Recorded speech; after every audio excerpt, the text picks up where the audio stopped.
Ang Persian Empire ay kinukonsider na isa sa pinakamakapangyarihan at maimpluwensyang sibilisasyon noong kapanahunan. Ito ang major hub ng buong region. Paano nagsimula ang Persian Empire? Ang Achaemenid Empire o mas kilala sa tawag na First Persian Empire ay itinatag ni Cyrus the Great noong 550 BC. Ang Persian Empire ay nagsimula sa mga tribo na nag-aalaga ng mga tupa, kambing at baka. Sa tribong ito, ang leader ay si Cyrus the Great. Sinimulan nilang sakupin ang mga karatig na kaharian tulad ng Median Empire, Lydian Empire at Neo-Babylonian Empire.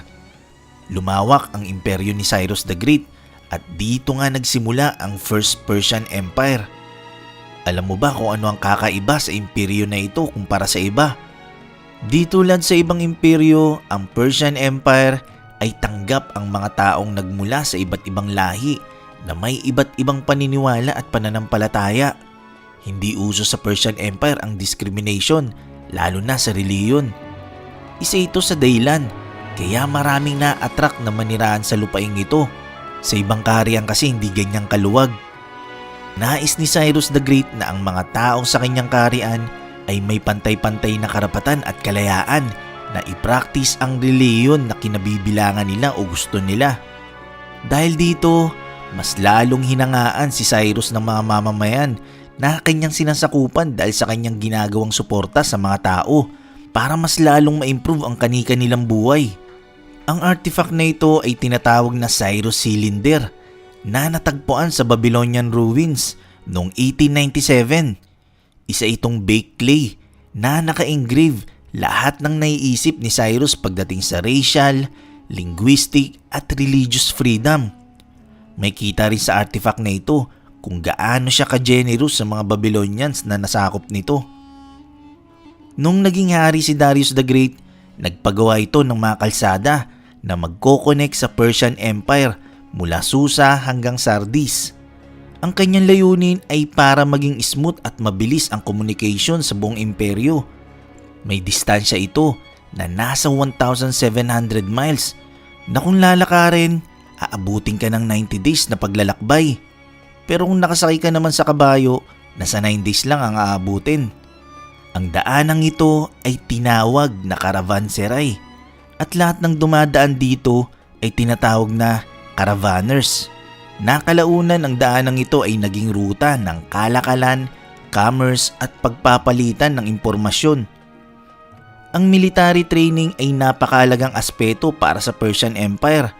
Ang mga Persian boys ay nagsisimulang sumabak sa military training sa pagitan ng 5 years old at 20 years old. Ito ay dahil ang imperyo ay nangailangan ng mas malaking sandatahan para depensahan ang border nito. Ang sundalo lang ng mismong hari ay aabot na sa 100,000. Bukod pa ang bilang sa mga nakabantay sa border. Ang Persian Army ang kauna-unahang nagpauso ng uniform sa military. Sa Persian Army mayroong mga elite soldiers na tinatawag na immortals o human tanks. Ito ay dahil sila lang ang tanging sundalo ng Persian Empire na mayroong bitbit na mga sandata ng sabay-sabay tulad ng pana at palaso, sibat, espada, armor at shield. Halos nasa 10,000 ang mga human tanks na ito. Mahuhusay din ito sa pagpapatakbo ng kabayo. Si Queen Atossa ay anak ni Cyrus the Great sa kanyang asawa na si Casandane. Siya ang asawa ni Darius the Great. Si Queen Atossa ay nagsuffer ng breast cancer at meron nitong bukol sa dibdib na inalis. Nakasurvive siya sa surgery. Si Queen Atossa ang kauna-unahang individual sa kasaysayan na documented na nakasurvive sa isang sakit tulad ng breast cancer. Sa kanyang huling mga panahon, tinulungan niya ang kanyang panganay na anak na si Xerxes I para maging susunod na hari ng Persia. Pero alam niyo ba na sobrang iniidolo nitong si Alexander the Great, si Cyrus the Great na nagtatag ng Persian Empire? Pero sinong mag-aakala na si Alexander the Great lang pala ang magpapabagsak sa matagal na pamamayagpag ng Persian Empire? Ang pananakop ni Alexander the Great ay tumagal ng 10 taon. Ang pagsakop niya sa Anatolia, Issus at Gaugamela ang lubos na nagpahina sa mga Persians. Nung time na yon, si Darius III ay napatalsik at ang buong Persian Empire ay napasailalim sa Macedonian rule. Matapos ang pagkamatay ni Alexander the Great, nagkaroon ng matinding power struggle sa buong kaharian. Ang mga sumunod na leader kasi sa kanya, hindi ganun katatag para makontrol ang buong imperyo. Kaya kalaunan, ang Northeast Iran ay nasakop ng mga Parthians. Dito nagsimula ang Parthians era. Ang Persia ay pinaniniwalaan na pinagmulan ng alak. Ang paggawa ng alak ay sobrang popular na sa Iran kahit bago pa mamayagpag ang Babylonian Empire at First Persian Empire. Ang ebidensyang ito ay noong nakita sa isang hukay ang mga jar na nagmula pa sa Neolithic Age na itinatayang nasa 5000 BC na nakitaan ng ebidensya ng mataas na tartaric acid. Ibig sabihin, ang jar na ito ay naglalaman ng liquid na nagmula sa ubas. Si Darius the Great ay sinimulan ang construction ng Persepolis sa southern region ng Iran. Nung namatay si Darius, ipinagpatuloy ito ng humalili sa kanya at ang palasyong ito ay nagtagal ng 200 years. Ang Palace Hall ay kayang mag-accommodate ng 10,000 guests. Kaso, nung sinakop ni Alexander the Great ang Persian Empire, ang Persian Palace ay sinunog. Ang Persian Empire ay isa sa tinaguriang multi-state na merong 4 na capital cities. Ito ay Babylon, Susa, Parsagade at Ekbatana. Kaya nahati ang kaharian sa maraming probinsya na pinapatakbo ng tinatawag na satrap. Kumbaga parang mayor sa atin yan. Usually ang satrap ay pinipili ng hari para mangasiwa sa mga probinsya. Ang Kingdom of Persia ay tahanan ng mga taong may iba't ibang nationalities at religion. Sa ilalim din ng pamumuno ni Haring Darius, binibigyan niya rin ng kalayaan ng kanyang mga nasasakupan na mamili ng reliyon at pinopromote nito ang pagkakaisa ng mga kultura. Ang Zoroastrianism ang isa sa pinakalumang religion sa buong mundo na hanggang ngayon ay nag-e-exist pa rin. Ito ay nagsimula pa around 4,000 years ago, bago pa ang paglaganap ng Islam sa lugar. Ang Persian Empire ay kinukonsider na isa sa pinakamakapangyarihan at maimpluwensyang sibilisasyon noong kapanahunan. Ito ang major hub ng buong region. Paano nagsimula ang Persian Empire? Ang Achaemenid Empire o mas kilala sa tawag na First Persian Empire ay itinatag ni Cyrus the Great noong 550 BC. Ang Persian Empire ay nagsimula sa mga tribo na nag-aalaga ng mga tupa, kambing at baka. Sa tribong ito, ang leader ay si Cyrus the Great. Sinimulan nilang sakupin ang mga karatig na kaharian tulad ng Median Empire, Lydian Empire at Neo-Babylonian Empire. Lumawak ang imperyo ni Cyrus the Great at dito nga nagsimula ang First Persian Empire. Alam mo ba kung ano ang kakaiba sa imperyo na ito kumpara sa iba? Di tulad sa ibang imperyo, ang Persian Empire ay tanggap ang mga taong nagmula sa iba't ibang lahi na may iba't ibang paniniwala at pananampalataya. Hindi uso sa Persian Empire ang discrimination, lalo na sa reliyon. Isa ito sa dahilan kaya maraming na-attract na manirahan sa lupaing ito. Sa ibang kaharian kasi hindi ganyang kaluwag. Nais ni Cyrus the Great na ang mga taong sa kanyang kaharian ay may pantay-pantay na karapatan at kalayaan na i-practice ang reliyon na kinabibilangan nila o gusto nila. Dahil dito, mas lalong hinangaan si Cyrus ng mga mamamayan na kanyang sinasakupan dahil sa kanyang ginagawang suporta sa mga tao para mas lalong ma-improve ang kani-kanilang buhay. Ang artifact na ito ay tinatawag na Cyrus Cylinder na natagpuan sa Babylonian ruins noong 1897.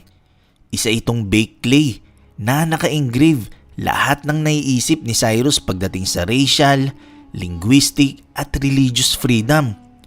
May kita rin sa artifact na ito kung gaano siya ka-generous sa mga Babylonians na nasakop nito.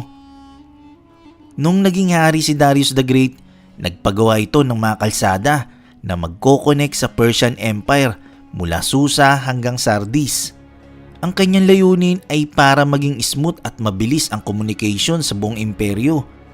May distansya ito na nasa 1,700 miles na kung lalakarin, aabutin ka ng 90 days na paglalakbay. Pero kung nakasakay ka naman sa kabayo, nasa 9 days lang ang aabutin. Ang daanang ito ay tinawag na caravanserai at lahat ng dumadaan dito ay tinatawag na caravanners. Nakalaunan ang daanang ito ay naging ruta ng kalakalan, commerce at pagpapalitan ng impormasyon. Ang military training ay napakahalagang aspeto para sa Persian Empire. Ang mga Persian boys ay nagsisimulang sumabak sa military training sa pagitan ng 5 years old at 20 years old. Ito ay dahil ang imperyo ay nangailangan ng mas malaking sandatahan para depensahan ang border nito. Ang sundalo lang ng mismong hari ay aabot na sa 100,000. Bukod pa ang bilang sa mga nakabantay sa border. Ang Persian Army ang kauna-unang nagpauso ng uniform sa military. Sa Persian Army mayroong mga elite soldiers na tinatawag na immortals o human tanks. Ito ay dahil sila lang ang tanging sundalo ng Persian Empire na mayroong bitbit na mga sandata ng sabay-sabay tulad ng pana at palaso, sibat, espada, armor at shield. Halos nasa 10,000 ang mga human tanks na ito. Mahusay din ito sa pagpapatakbo ng kabayo. Si Queen Atosa ay anak ni Cyrus the Great sa kanyang asawa na si Kasandane. Siya ang asawa ni Darius the Great. Si Queen Atosa ay nagsuffer ng breast cancer at meron nitong bukol sa dibdib na inalis. Nakasurvive siya sa surgery. Si Queen Atosa ang kauna-unahang individual sa kasaysayan na documented na nakasurvive sa isang sakit tulad ng breast cancer. Sa kanyang huling mga panahon, tinulungan niya ang kanyang panganay na anak na si Xerxes I para maging susunod na hari ng Persia. Pero alam niyo ba na sobrang iniidolo nitong si Alexander the Great, si Cyrus the Great na nagtatag ng Persian Empire? Pero sinong mag-aakala na si Alexander the Great lang pala ang magpapabagsak sa matagal na pamamayagpag ng Persian Empire? Ang pananakop ni Alexander the Great ay tumagal ng 10 taon. Ang pagsakop niya sa Anatolia, Issus at Gaugamela ang lubos na nagpahina sa mga Persians. Nung time na yon, si Darius III ay napatalsik at ang buong Persian Empire ay napasailalim sa Macedonian rule. Matapos ang pagkamatay ni Alexander the Great, nagkaroon ng matinding power struggle sa buong kaharian. Ang mga sumunod na leader kasi sa kanya, hindi ganun katatag para makontrol ang buong imperyo. Kaya kalaunan, ang Northeast Iran ay nasakop ng mga Parthians. Dito nagsimula ang Parthians era. Ang Persia ay pinaniniwalaan na pinagmulan ng alak. Ang paggawa ng alak ay sobrang popular na sa Iran kahit bago pa mamayagpag ang Babylonian Empire at First Persian Empire. Ang ebidensyang ito ay noong nakita sa isang hukay ang mga jar na nagmula pa sa Neolithic Age na itinatayang nasa 5000 BC na nakitaan ng ebidensya ng mataas na tartaric acid. Ibig sabihin, ang jar na ito ay naglalaman ng liquid na nagmula sa ubas. Si Darius the Great ay sinimulan ang construction ng Persepolis sa southern region ng Iran. Nung namatay si Darius, ipinagpatuloy ito ng humalili sa kanya at ang palasyong ito ay nagtagal ng 200 years. Ang Palace Hall ay kayang mag-accommodate ng 10,000 guests. Kaso, nung sinakop ni Alexander the Great ang Persian Empire, ang Persian Palace ay sinunog. Ang Persian Empire ay isa sa tinaguriang multi-state na merong 4 na capital cities. Ito ay Babylon, Susa, Pasargadae at Ecbatana. Kaya nahati ang kaharian sa maraming probinsya na pinapatakbo ng tinatawag na satrap. Kumbaga parang mayor sa atin yan. Usually ang satrap ay pinipili ng hari para mangasiwa sa mga probinsya. Ang Kingdom of Persia ay tahanan ng mga taong may iba't ibang nationalities at religion. Sa ilalim din ng pamumuno ni Haring Darius, binibigyan niya rin ng kalayaan ng kanyang mga nasasakupan na mamili ng reliyon at pinopromote nito ang pagkakaisa ng mga kultura. Ang Zoroastrianism ang isa sa pinakalumang religion sa buong mundo na hanggang ngayon ay nag-e-exist pa rin. Ito ay nagsimula pa around 4,000 years ago bago pa ang paglaganap ng Islam sa lugar.